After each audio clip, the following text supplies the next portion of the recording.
श्री पार्वती जी ने कहा, भगवान, आप सब तत्वों के ज्ञाता हैं। आपकी कृपा से मुझे श्री विष्णु संबंधी नाना प्रकार के धर्म सुनने को मिले जो समस्त लोक का उद्धार करने वाले हैं।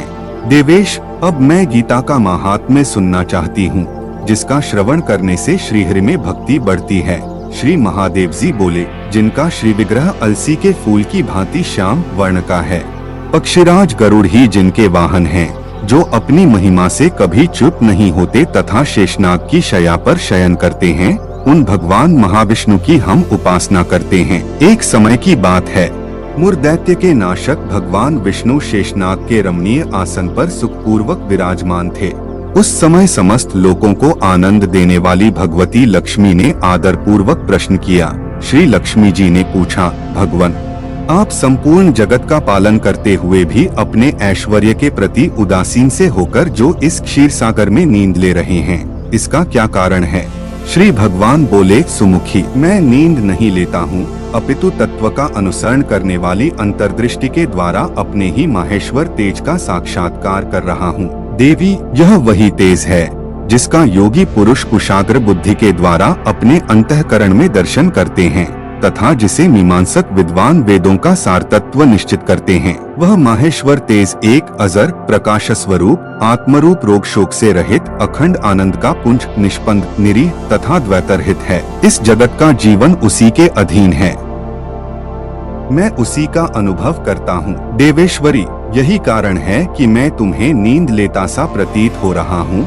श्री लक्ष्मी जी ने कहा, ऋषिकेश, आप ही योगी पुरुषों के ध्येय हैं। आपके अतिरिक्त भी कोई ध्यान करने योग्य तत्व है, यह जानकर मुझे बड़ा कौतूहल हो रहा है। इस चराचर जगत की सृष्टि और संहार करने वाले स्वयं आप ही हैं। आप सर्वसमर्थ हैं। इस प्रकार की स्थिति में होकर भी यदि आप उस परम तत्व से भिन्न हैं, तो मुझे उसका बोध कराइए। श्री भगवान बोले, प्रिय, आत्मा का स्वरूप द्वैत और अद्वैत से पृथक, भाव और अभाव से मुक्त तथा आदि और अंत से रहित है। शुद्ध ज्ञान के प्रकाश से उपलब्ध होने वाला तथा परमानंद स्वरूप होने के कारण एकमात्र सुंदर है। वही मेरा ईश्वरीय रूप है। आत्मा का एकत्व ही सबके द्वारा जानने योग्य है। गीता शास्त्र में इसी का प्रतिपादन हुआ है। अमित तेजस्वी भगवान विष्णु के ये वचन सुनकर लक्ष्मी देवी ने शंका उपस्थित करते हुए कहा, भगवान, यदि आपका स्वरूप स्वयं परमानंदमय और मनवाणी की पहुँच के बाहर है, तो गीता कैसे उसका बोध कराती है? मेरे इस संदेह का आप निवारण कीजिए। श्री भगवान बोले, सुंदरी, सुनो, मैं गीता में अपनी स्थिति का वर्णन करता हूँ। क्रमशः 5 अध्यायों को तुम 5 मुख जानो, 10 अध्यायों को 10 भुजाएं समझो तथा 1 अध्याय को उदर और 2 अध्यायों को दोनों चरण कमल जानो। इस प्रकार यह 18 अध्यायों की वामयी ईश्वरीय मूर्ति ही समझनी चाहिए। यह ज्ञान मात्र से ही महान पातकों का नाश करने वाली है। जो उत्तम बुद्धि वाला पुरुष गीता के 1 या आधे अध्याय का अथवा 1 आधे या चौथाई श्लोक का भी प्रतिदिन अभ्यास करता है, वह सुशर्मा के समान मुक्त हो जाता है। श्री लक्ष्मी जी ने पूछा, देव, सुशर्मा कौन था, किस जाति का था और किस कारण से उसकी मुक्ति हुई? श्री भगवान बोले, प्रिय, सुशर्मा बड़ी खोटी बुद्धि का मनुष्य था। पापियों का तो वह शिरोमणि ही था। उसका जन्म वैदिक ज्ञान से शून्य एवं क्रूरतापूर्ण कर्म करने वाले ब्राह्मणों के कुल में हुआ था। वह न ध्यान करता था, न जप, न होम करता था, न अतिथियों का सत्कार। वह लंपट होने के कारण सदा विषयों के सेवन में ही आसक्त रहता था। हल जोतता और पत्ते बेचकर जीविका चलाता था। उसे मदिरा पीने का व्यसन था तथा वह मांस भी खाया करता था। इस प्रकार उसने अपने जीवन का दीर्घकाल व्यतीत कर दिया। एक दिन मूढ़ बुद्धि सुशर्मा पत्ते लाने के लिए किसी ऋषि की वाटिका में घूम रहा था। इसी बीच में काल रूपधारी काले सांप ने उसे डस लिया। सुशर्मा की मृत्यु हो गई। तदंतर वह अनेक नरकों में जा वहाँ की यातनाएं भोगकर मर्त्यलोक में लौट आया और वहाँ बोझ ढोने वाला बैल हुआ। उस समय किसी पंगु ने अपने जीवन को आराम से व्यतीत करने के लिए उसे खरीद लिया। बैल ने अपनी पीठ पर पंगु का भार ढोते हुए बड़े कष्ट से 7-8 वर्ष बिताए। एक दिन पंगु ने किसी ऊंचे स्थान पर बहुत देर तक बड़ी तेजी के साथ उस बैल को घुमाया। इससे वह थककर बड़े वेग से पृथ्वी पर गिरा और मूर्छित हो गया। उस समय वहाँ कुतूहलवश आकृष्ट हो बहुत से लोग एकत्रित हो गए। उस जन समुदाय में से किसी पुण्यात्मा व्यक्ति ने उस बैल का कल्याण करने के लिए उसे अपना पुण्यदान किया। तत्पश्चात कुछ दूसरे लोगों ने भी अपने अपने पुण्यों को याद करके उन्हें उसके लिए दान किया। उस भीड़ में एक वेश्या भी खड़ी थी। उसे अपने पुण्य का पता नहीं था, तो भी उसने लोगों की देखा देखी उस बैल के लिए कुछ त्याग किया। तदंतर यमराज के दूत उस मरे हुए प्राणी को पहले यमपुरी में ले गए।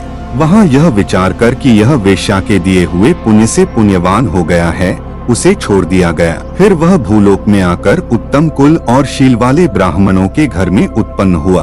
उस समय भी उसे अपने पूर्व जन्म की बातों का स्मरण बना रहा।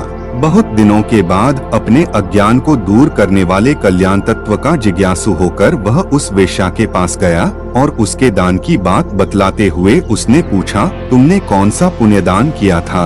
वेश्या ने उत्तर दिया, वह पिंजरे में बैठा हुआ तोता प्रतिदिन कुछ पढ़ता है, उससे मेरा अंतःकरण पवित्र हो गया है। उसी का पुण्य मैंने तुम्हारे लिए दान किया था। इसके बाद उन दोनों ने तोते से पूछा। तब उस तोते ने अपने पूर्व जन्म का स्मरण करके प्राचीन इतिहास कहना आरंभ किया। शुक बोला, पूर्व जन्म में मैं विद्वान होकर भी विद्वत्ता के अभिमान से मोहित रहता था।